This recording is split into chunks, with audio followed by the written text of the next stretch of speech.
Independence day to all. अब की बार हम 2022 में आज़ादी का अमृत महोत्सव मना रहे हैं। मेरी तरफ से बहुत बहुत धन्यवाद, बहुत बहुत स्वागत, बहुत बहुत अभिनंदन सुजाता मैडम जी को, जो कि इंचार्ज हैं, हमारे प्रधानाचार्य हमारे बीओ साहब दर्शन लाल जी के एब्सेंस में उन्होंने पूरे स्कूल को बहुत अच्छे से, पूरे क्लस्टर को बहुत अच्छे से चलाए हुए बधाई के पात्र हैं।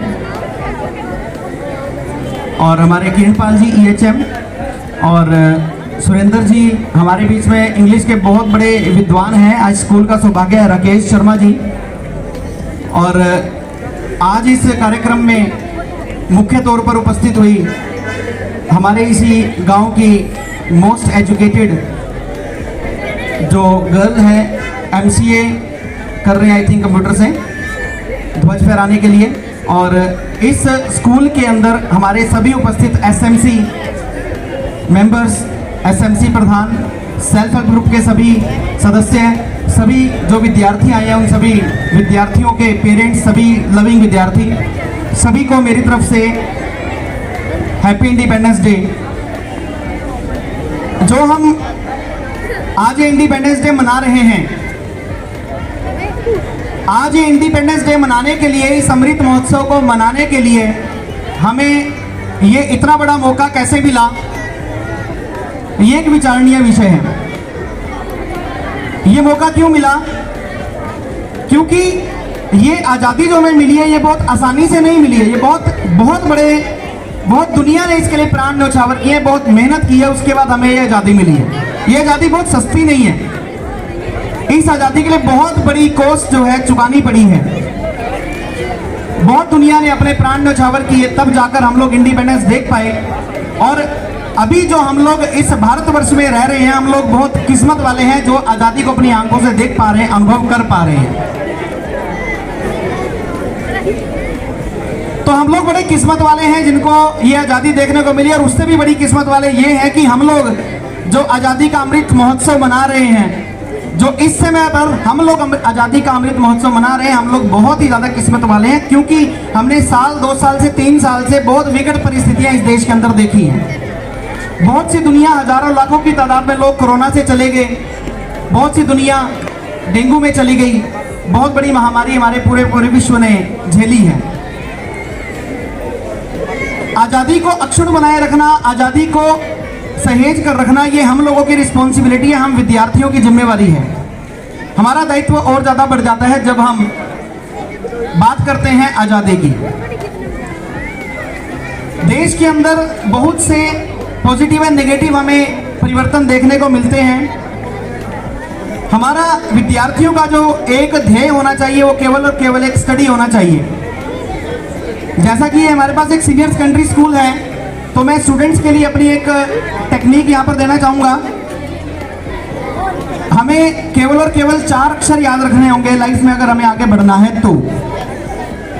ये चाहे 8वीं क्लास का बच्चा हो, चाहे 9वीं का, चाहे 10वीं का, चाहे 11वीं का, चाहे 12वीं का, कोई भी इसका एनालिसिस कर सकता है। That is known by the name of, वो एक इंटरनेशनल लेवल टेक्निक है जिसको हम बोलते हैं स्वॉट एनालिसिस।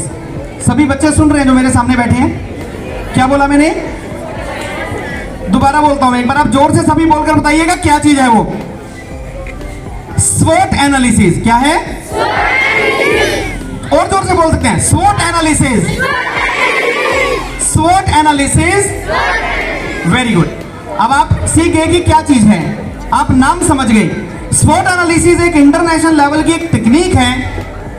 इसमें हम इन 4 अक्षरों को डिस्कस करने वाले हैं।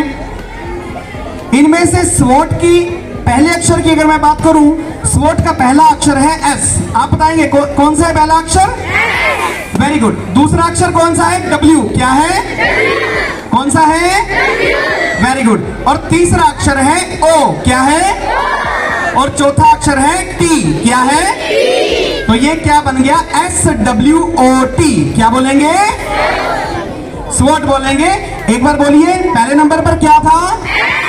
दूसरे नंबर पर क्या था? तीसरे नंबर पर, और चौथे नंबर पर इकट्ठा करके क्या बन गया? स्वॉट। अब ये स्वॉट, इन चारों के चारों अक्षरों की अलग अलग मीनिंग क्या है? S स्टैंड्स फॉर स्ट्रेंथ, जब हम 10th क्लास पास करते हैं तो हमारे आगे एक सबसे बड़ी दिक्कत ये रहती है कि हम आर्ट्स लें, साइंस लें, कॉमर्स लें, या हमें जब भी कोई भी डिसीजन लेना है किसी भी चीज का, तो इनमें से एस जो है वो स्ट्रेंथ को शो करता है कि हमारे अंदर क्वालिटीज क्या क्या हैं। उन सभी के सभी क्वालिटीज की हम अपने पास एक लिस्ट बना लें, उन सभी के सभी क्वालिटीज की एक लिस्ट बना लें कि हमारे अंदर ये क्वालिटीज हैं, और फिर उसके बाद हम एक लिस्ट बना लें हमारे वीकनेसेस की। वीकनेसेस का मतलब हम में क्या क्या कमियां हैं। तीसरे नंबर पर आएगा अपॉर्चुनिटीज। अपॉर्चुनिटीज का मतलब कि क्या क्या संभावनाएं हैं। और चौथे नंबर पर आया टी, इन संभावनाओं को पूरा करने के लिए हमारे आगे थ्रेट्स क्या क्या हैं, यानी कि चुनौतियां क्या क्या हैं। हमें इन सभी के सभी स्ट्रेंथ्स की जो हमने लिस्ट बनाई, इनमें से देखना है कि सबसे बड़ी स्ट्रेंथ कौन सी है, और उस स्ट्रेंथ के बाद उन वीकनेसेस की लिस्ट बनाइए, फिर अपॉर्चुनिटीज की, फिर थ्रेट्स की, और फिर हमें कंक्लूजन पर अपने टीचर्स की हेल्प से पहुंचेंगे कि हमें क्या करना है। इससे आपको ये तरीका क्लियर हो पाएगा कि आपको ये करना है। तो ये छोटी सी टेक्निक है जो कि इंटरनेशनल लेवल पर वर्क करती है। तो अभी आप लोग जब भी जिस भी क्लास में हो, अपने सब्जेक्ट को चूज करते टाइम या कोई भी डिसीजन लेते टाइम आप इस SWOT एनालिसिस की इस टेक्निक को यूज कीजिए। और मैं बहुत बहुत धन्यवाद करना चाहूँगा इस स्कूल प्रशासन का जिसने स्कूल में कार्यक्रम ऑर्गेनाइज किया।